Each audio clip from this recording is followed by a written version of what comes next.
jambo mtu anahangaika mambo ya maradhi, mtu anahangaika jambo fulani afanikishe, basi Allah subhanahu wa ta'ala kwa sababu yeye kufanya ihsan anamfanikishia jambo lake. Ni jambo ambalo lipo ndani ya uhalisia kwamba Allah subhanahu wa ta'ala katika fadhila zake kwa yule anayekimbilia ibada ya kutoa, basi Allah anampa al-khalaful ajil, anampa badala ya haraka. Katika fadhila zake Allah subhanahu wa ta'ala ni kumlipa ujira na thawabu uliokuwa mkubwa huyo mwenye kutoa, na thawabu na ujira Allah subhanahu wa ta'ala amezibainisha katika aya ambazo zimetangulia.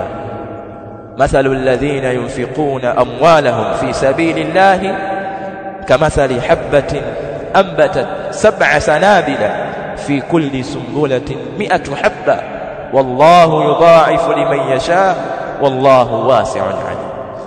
hayo ni katika zile aya ambazo tumetangulia kuzisoma, ni katika fadhila za Allah subhanahu wa ta'ala ambazo ameziweka katika ibada hii ya kutoa. Allah anampa badala, Allah anampa ujira uliokuwa mkubwa. Hivyo hivyo katika faida ya as-sadaqa, katika faida ya sadaka ni hayo ambayo Allah ameyataja, kusamehewa mtu madhambi yake. Katika faida ya kutoa ambazo wanazitaja maulama ni inshirahu sadr, kifua cha mtu kikawa ni kikunjufu, mtu akapata utulivu wa nafsi. Haya yote yanapatikana kwa sababu ya kutoa.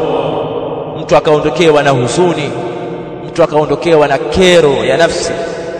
Pia yote haya yanapatikana katika ibada za kutoa na kufanya ihsan kwa waja wa Allah subhanahu wa ta'ala.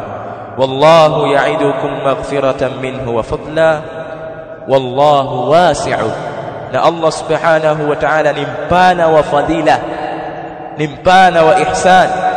Allah subhanahu wa ta'ala hakuna ambaye anaweza kufikia ukarimu wake.